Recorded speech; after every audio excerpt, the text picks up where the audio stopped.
Good morning, painty friends. Gretchen Fleener here from Paintertainment, and it's time for our Tuesday tips at 10. Today, I'm going to share you a tip for stencil storage. Now, there's so many ideas out there for storing stencils, and this has been my favorite so far.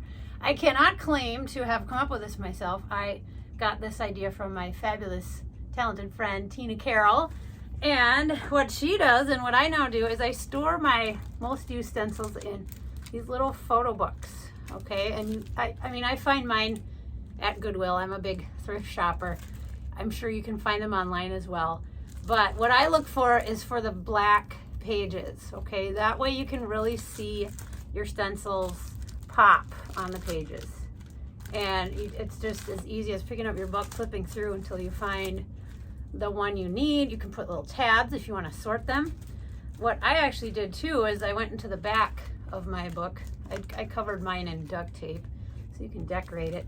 But I cut these pages in half, just put a little tape on the bottom of the top one so that I end up with like two pockets. And so there I can put my little tap stencils and my half-S stencils, and they fit in there really well. So it works great for organizing, keeping them all clean and neat. And so I have a book of the most used ones, and I have another book of lesser used stencils. So if I'm digging for one I don't use often, I know which book to dig in. Also, if you have these round Alex Hansen CD stencils, I sell these at paintertainment.com, or some of these stencils that are round, that one needs to be cleaned.